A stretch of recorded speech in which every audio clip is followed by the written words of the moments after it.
Hello friends, इस video में हम लोग class 10 subject mathematics triangle chapter से टॉप 5 क्वेश्चन सॉल्व करेंगे। जिसमें हमारा क्वेश्चन नंबर फर्स्ट है, ये girls of height 90 centimetres is walking away from the base of ये lamp post at a speed of 1.2 metre per second. If the lamp is 3.6 metre above the ground find the length of her shadow after 4 second. यानी कि लड़की के 4 second walking करने के बाद हमें उसकी शैडो ज्ञात करना है। ठीक है, तो यहाँ पर देखिए हमारा सवाल क्या है, मैंने फिगर यहाँ पर बना रखा है। तो जो ये हमारा ए बी है ये लैम्प पोस्ट को डिनोट करेगा, और जो सी डी है ये गर्ल्स की हाइट को डिनोट करेगा। ठीक है, और यहाँ पर जो डी ई होगा ये शैडो हो जाएगा। तो यहाँ पर देखिए ए बी, जो ए बी की वैल्यू यहाँ पर कितना दी हुई थी, तो A B is equal to 3.6 metre है। तो ये हमारा यहाँ पर हम लिखेंगे 3.6 मीटर। ठीक है, यानी ये जो हाइट है ये 3.6 मीटर है। और ये देखिए सी डी यानी जो गर्ल्स की हाइट होगी ये कितना है, 90 सेंटीमीटर है। ठीक है, तो अब ये 90 सेंटीमीटर से तो इसको मीटर में चेंज करेंगे।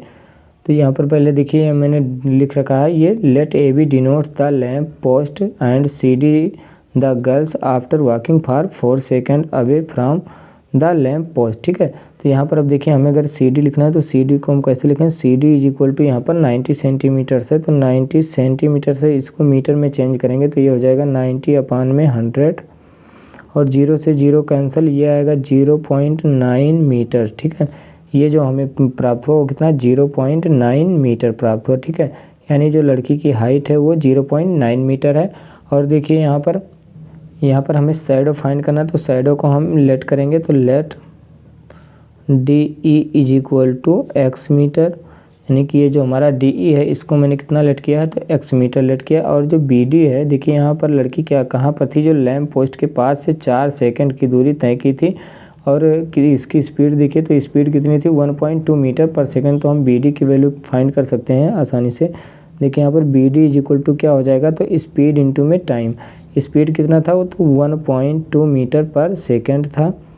और इसको हम मल्टीप्लाई कर देंगे किससे, तो यहाँ पर देखिए 4 सेकंड से, तो ये 4 से जब मल्टीप्लाई करेंगे तो ये हमारा देखिए सेकंड से सेकंड कैंसिल, और इससे इसको जब मल्टीप्लाई करेंगे तो ये आएगा 4 2 जा 8 और 4 1 जा 4, यानी 4.8 मीटर हो जाएगा। ठीक है, तो ये जो बी डी की वैल्यू हमें प्राप्त हुई वो कितना प्राप्त हुआ, तो 4.8 मीटर प्राप्त हुआ। यहाँ से यहाँ तक की दूरी ये हो जाएगा 4.8 मीटर। और इसको मैंने लेट किया है एक्स, यहाँ से यहाँ तक की दूरी जो होगी वो एक्स होगा। ठीक है, अब देखिए हम क्या करेंगे, तो इस ट्रायंगल को ट्रायंगल ए बी ई और ट्रायंगल सी डी ई को सिमिलर दिखाएंगे। तो यहाँ पर देखिए कैसे दिखाते हैं इसको, तो इन triangles A B E and triangle ये सी डी ई। यहाँ पर देखिए ये हमारा जो एंगल V है और एंगल D ये दोनों 90 डिग्री है। यानी कि एंगल जो B होगा इज इक्वल टू में angle D is equal to में 90 डिग्री। ठीक है, इसी प्रकार से देखिए यहाँ पर जो एंगल E है वो ट्रायंगल ABE तथा ट्रायंगल CDE दोनों में है, यानी कि कॉमन एंगल से, तो ये भी इक्वल होगा। यानी कि angle E is equal to में एंगल E। ठीक है, अब ये इक्वल होगा क्यों, क्योंकि ये कॉमन एंगल्स है।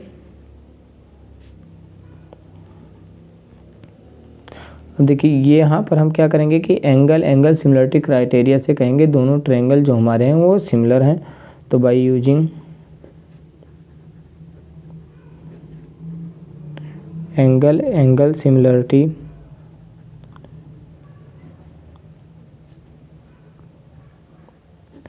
क्राइटेरिया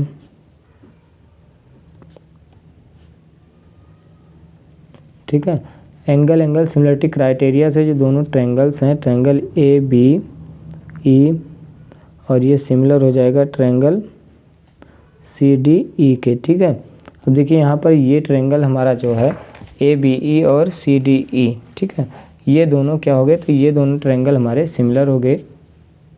देखिए ये जो ए बी का रेशियो होगा सी डी के साथ और बी ई का रेशियो डी ई के साथ इक्वल होगा, क्योंकि ये पूरा ट्रायंगल और ये ट्रायंगल सिमिलर है। ठीक है, तो यहाँ पर हम यूज करेंगे देयर इम्प्लाइड ए बी अपान में सी डी और इज इक्वल टू में जो बी ई होगा बी ई के अपान में डी ई हो जाएगा। ठीक है, अब यहाँ पर देखिए जो ए बी की वैल्यू थी वो कितना था, तो A B is equal to यहाँ पर 3.6 मीटर था और अपान में सी डी 0.9 मीटर है, इज इक्वल टू में बी ई है। तो बी ई की वैल्यू देखिए यहाँ पर कितना लिखेंगे, तो B E is equal to में हो जाएगा 4.8 और प्लस में एक्स, ठीक है।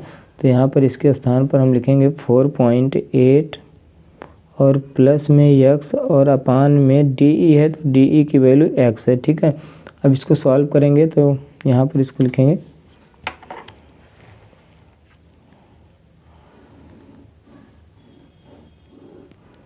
तो यहाँ पर दशमलव से डेसिमल जिसे यहाँ पर इस बार लिख लेते हैं, तो 3.6 और अपान में 0.9 इज इक्वल टू में 4.8 प्लस में एक्स। ये डेसिमल हटाएंगे तो यहाँ पर देखिए इसके बाद भी एक अंक है और इसके बाद भी एक अंक, तो ये हमारा डेसिमल हट जाएगा और अपान में एक्स, और इससे इसको डिवाइड करेंगे तो ये आएगा 4, इसको इधर मल्टीप्लाई किए तो 4x इज इक्वल टू में 4.8 और प्लस में x, इसको इस तरफ लाएंगे तो 4x माइनस में x इज इक्वल टू में 4.8, तो यहाँ पर इसको सब्ट्रैक्ट करेंगे तो ये बचेगा 3x इज इक्वल टू में 4.8, x इज इक्वल टू यहाँ पर 4.8 और अपान में ये 3 इस तरफ जाएगा तो अपान में 3 हो जाएगा, डेसिमल हटाएंगे 0 बढ़ाएंगे, ठीक है। अब देखिए इसको कैंसिल करें तो कितना आएगा, 6 से इसको कैंसिल करेंगे तो 6 8 जा 48 और 6 5 जा 30, ठीक है, यानी कि 8 अपान में 5, x इज इक्वल टू में इसको डिवाइड करेंगे तो 5 1 जा 5 पॉइंट और फिर यहाँ पर 6 आएगा इतना मीटर, यानी जो हमें शैडो प्राप्त होगा डी ई वो कितना प्राप्त हुआ, तो 1.6 मीटर, ठीक है। तो इस प्रकार से हमारा क्वेश्चन नंबर 1 कंप्लीट हुआ। अब क्वेश्चन नंबर 2 सॉल्व करेंगे। देखिए यहाँ पर क्वेश्चन नंबर 2 क्या है, in figure angle A C B is equal to 90 degree, यानी कि जो एंगल ए सी बी है ये पूरा एंगल 90 डिग्री है, और फिर सी डी जो है वो परपेंडिकुलर ए बी है, यानी कि ये लाइन जो है सी डी ये ए बी पर परपेंडिकुलर है। Prove that B C square upon में A C square is equal to B D upon A D. तो हमें क्या प्रूव करना है कि जो बी सी का स्क्वायर अपान में ए सी का स्क्वायर ये बी डी अपान में ए डी होगा, ठीक है। तो ये हमें प्रूव करना है। अब इसको प्रूव करने से पहले हमें थोड़ा सा एक थ्योरम देखना होगा। तो थ्योरम क्या है यहाँ पर देखिए, if A perpendicular is drawn from the vertex of the right angle of A right triangle, यानी कोई राइट ट्रायंगल होगा उसके राइट एंगल से एक परपेंडिकुलर अगर ड्रा किया जाए द हाइपोटेनस उसके जस्ट सामने वाली साइड यानी कि हाइपोटेनस पर, तो then the triangle on the both side of the perpendicular are similar, यानी कि तब क्या होगा कि जो ट्रायंगल है वो ट्रायंगल में जो हम परपेंडिकुलर ड्रा करेंगे उस परपेंडिकुलर के दोनों तरफ का जो ट्रायंगल बनेगा वो दोनों तरफ का ट्रायंगल क्या होगा, सिमिलर होगा, और फिर क्या होगा जो होल ट्रायंगल होगा उसके भी सिमिलर होगा ईच, यानी कि प्रत्येक ट्रायंगल। तो both side of the perpendicular are similar to the whole triangle and each other, और एक दूसरे के सिमिलर भी होंगे, ठीक है। तो यहाँ पर देखिए हमें इसको यूज करना है। तो ये जो ट्रायंगल हमारा ये सी डी होगा वो ए बी सी के सिमिलर होगा। तो यहाँ पर देखिए जो हमारा ट्रायंगल ए सी डी होगा सॉल्यूशन में, ट्रायंगल ए सी डी, और ये सिमिलर होगा ट्रायंगल हमारा कौन सा होगा, तो ये भी सी के सिमिलर होगा। और क्यों होगा, क्योंकि ऊपर का जो थ्योरम है फ्रॉम एबव थ्योरम, ठीक है। तो इस थ्योरम की सहायता से हम बताएंगे कि ये दोनों ट्रायंगल क्या होंगे, सिमिलर होंगे। अब अगर ये सिमिलर है तो इसके करस्पॉन्डिंग साइड का रेशियो जो होगा वो भी क्या होगा, इक्वल होगा। तो करस्पॉन्डिंग साइड का जो रेशियो सो ए सी अपान में A B is equal to में कितना हो जाएगा, तो ए डी अपान में ए सी हो जाएगा, ठीक है। अब देखिए यहाँ पर इसको इस तरफ मल्टीप्लाई करेंगे तो ये आएगा ए C square is equal to में ए बी और इनटू में ए डी, ठीक है। तो हम इसको इक्वेशन 1 मानेंगे, तो यहाँ पर इक्वेशन 1 हो गया। अब इसी प्रकार से देखिए हमारा जो ट्रायंगल बी सी डी है ये भी हमारा क्या होगा, सिमिलर होगा किसके, ट्रायंगल बी ए सी के। तो and also triangle B C D जो होगा वो सिमिलर होगा ट्रायंगल बी ए सी के। तो यहाँ पर बी ए सी के सिमिलर ये ट्रायंगल हो गया। अब देखिए यहाँ पर बी इसका जो करस्पॉन्डिंग साइड का रेशियो होगा वो भी इक्वल होगा, यानी कि बी सी अपान में B A is equal to में बी डी और अपान में बी सी, ठीक है। अब देखिए यहाँ पर हमें क्या करना है, इसको मल्टीप्लाई करना है, क्रॉस मल्टीप्लिकेशन, यानी कि जो बी सी का स्क्वायर है इज इक्वल टू में हो जाएगा बी ए इंटू में बी डी, ठीक है, इक्वेशन 2। यहाँ पर भी हम एबव थ्योरम जो है उसका प्रयोग किए हैं, यानी कि फ्रॉम एबव थ्योरम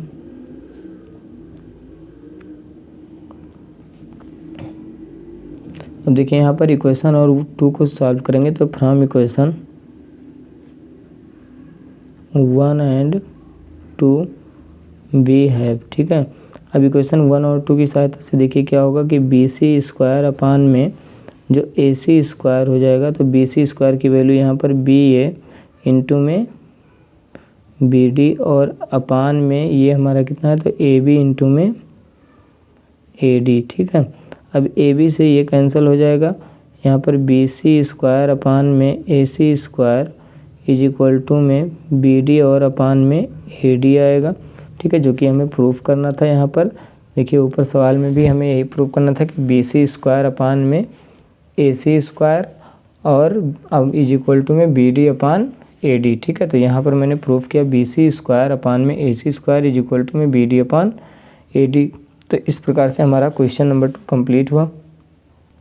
देखिए यहाँ पर क्वेश्चन नंबर 3 क्या है, तो in figure if P Q parallel R S, यानी कि जो फिगर दिया गया इसमें पी क्यू है वो आर एस के पैरेलल है, तो prove that P O Q similar होगा एस ओ आर के, यानी जो ट्रायंगल पी ओ क्यू है ये एस ओ आर के पैरेलल है, ये हमें प्रूव करना है, ठीक है। तो गिवन है उस बात को लिखेंगे, given that P Q parallel S R के। अब हमें शो करना है उस बात को लिखेंगे, then we have to show that triangle P O Q similar होगा एस ओ आर के, ठीक है, ये हमें प्रूफ करना है। अब देखिए यहाँ पर जो एंगल हमारा पी ओ क्यू है और एंगल एस ओ आर ये क्या होगा, इक्वल होगा, क्योंकि दोनों एंगल क्या बन रहे हैं, तो वर्टिकली अपोजिट एंगल बन रहे हैं। तो सॉल्यूशन यहाँ पर प्रूफ हो जाएगा, in triangle P O Q and triangle S O R, ठीक है। इन दोनों ट्रायंगल में देखिए यहाँ पर जो एंगल हमारा है P O Q is equal to में एंगल एस ओ आर, क्यों इक्वल है, तो वर्टिकली अपोजिट एंगल्स हो जाएगा, ठीक है। अब देखिए यहाँ पर ये वर्टिकली अपोजिट एंगल्स हो गया, और हमारा ये देखिए यहाँ पर ये जो एंगल बन रहा है ये एंगल और ये एंगल इक्वल होगा, क्योंकि दोनों अल्टरनेट इंटीरियर एंगल हैं। और यहाँ पर ये एंगल और ये एंगल भी इक्वल होगा, क्योंकि ये दोनों भी आपस में अल्टरनेट इंटीरियर हैं, ठीक है। और ये दोनों लाइनें पैरेलल हैं, इसलिए अल्टरनेट इंटीरियर एंगल इक्वल होता है। तो एंगल क्यू पी वो इज इक्वल टू में एंगल ओ एस आर, ठीक है। इसी प्रकार से हमारा हो जाएगा एंगल पी क्यू वो इज इक्वल टू में एंगल एस आर वो, ठीक है। यहाँ पर हम क्या लिखेंगे, तो ये अल्टरनेट इंटीरियर एंगल्स।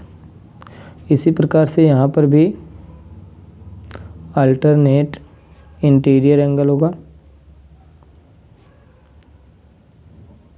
अब देखिए यहाँ पर एंगल एंगल और एंगल, यानी कि by using angle angle angle similarity criteria से दोनों ट्रायंगल क्या होंगे, सिमिलर होंगे। तो यहाँ पर लिखेंगे by using angle angle angle similarity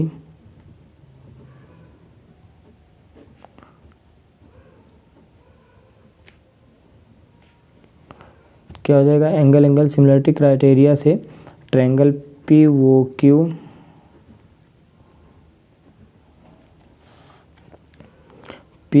जो होगा वो सिमिलर होगा ट्रायंगल एस ओ आर के, ठीक है। यही हमें प्रूव करना था। तो इस प्रकार से हमारा क्वेश्चन नंबर 3 कंप्लीट हुआ। क्वेश्चन नंबर 4 सॉल्व करेंगे। देखिए यहाँ पर क्वेश्चन नंबर 4 क्या, इफ़ ये line intersect sides A B and A C of triangle A B C at D and E respectively and is parallel to B C, तो prove that A D upon A B is equal to में A ई अपान ई सी, ये हमें prove करना है, ठीक है।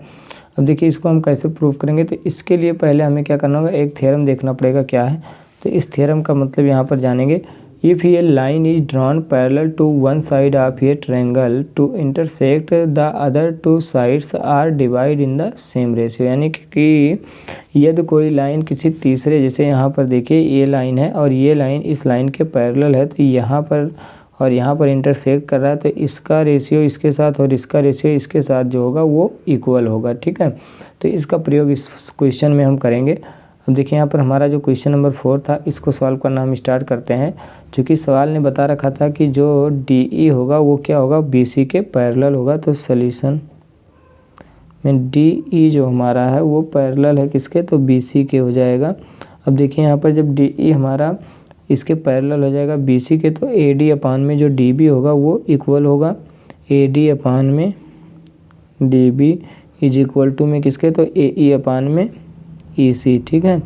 इसके ये इक्वल आएगा। अब देखिए हमें क्या करना है, तो इसको DB को पलट देना है, यानी कि इसका रेसिप्रोकल करना है। तो जब DB अपान में AD करेंगे तो इस तरफ भी हमें क्या करना पड़ेगा, इसका रेसिप्रोकल करना पड़ेगा, यानी EC अपान में AE हो जाएगा, ठीक है। अब देखिए हमें क्या करना है इसके आगे, तो इसमें हमें +1 ऐड करना है दोनों साइड में। तो ये हो जाएगा DB अपान में AD और प्लस में 1। इसी प्रकार से इसमें भी EC और अपान में ये E और प्लस में 1 ऐड करेंगे, ठीक है। अब देखिए यहाँ पर इसका एलसीएम लेंगे तो ये हो जाएगा DB और प्लस में AD इस तरफ मल्टीप्लाई करेंगे और अपान में AD, ठीक है, इज इक्वल टू में EC और प्लस में AE हो जाएगा और पूरे का अपान जो रहेगा वो AE रहेगा, ठीक है। अब देखिए यहाँ पर DB प्लस AD, तो DB हमारा ये है और AD ये है, इन दोनों को ऐड करेंगे तो आएगा AB। तो इसके स्थान पर हो गया AB और अपान में AD इज इक्वल टू में EC प्लस AE। तो EC हमारा ये है और AE ये है, तो दोनों को ऐड करेंगे तो आएगा AC और अपान में AE, ठीक है। अब देखिए यहाँ पर हमें क्या प्रूव करना था, AD अपान में AB, तो यहाँ पर है AB अपान AD, तो इसका हम रेसिप्रोकल करेंगे तो ये आएगा AD अपान में AB इज इक्वल टू में ये E और अपान में AC, ठीक है, जो कि हमें प्रूव करना था। तो अब हमारा ये प्राप्त हुआ, AE अपान में AC प्राप्त हुआ, ठीक है। तो इस प्रकार से हमारा जो क्वेश्चन नंबर 4 था वो कंप्लीट हुआ।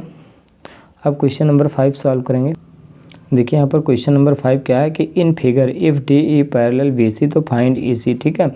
अभी हमने एक थ्योरम को पढ़ा है कि जो भी कोई एक लाइन, जैसे ये लाइन यहाँ पर, ये इस लाइन के अगर पैरेलल है तो इसका रेशियो इसके साथ और इसका रेशियो इसके साथ इक्वल होगा, ठीक है। तो यहाँ पर देखिए सॉल्यूशन में क्या हो जाएगा, सिंस यानी कि सिंस DE जो है वो पैरेलल है BC के, तो इसलिए हमारा जो रेशियो होगा AD अपान में BD इज इक्वल टू में हो जाएगा ये E और अपान में EC, ठीक है। अब AD देखिए यहाँ पर कितना है, तो 1.5 है, ये हो जाएगा 1.5 सेंटीमीटर और अपान में यहाँ पर 3 सेंटीमीटर इज इक्वल टू में ये हमारा 1 सेंटीमीटर है, अपान में EC ऐसे रहेगा। देखिए यहाँ पर डेसिमल हटाएंगे तो 0 हो जाएगा, 15 2 जा 30, इसको इस तरह मल्टीप्लाई कर देंगे तो EC इज इक्वल टू कितना प्राप्त होगा, तो 2 सेंटीमीटर यहाँ पर प्राप्त होगा, ठीक है। यानी EC की वैल्यू हमें कितना प्राप्त हुई, तो 2 सेंटीमीटर प्राप्त हुई। तो इस प्रकार से हमारा क्वेश्चन नंबर 5 कंप्लीट हुआ।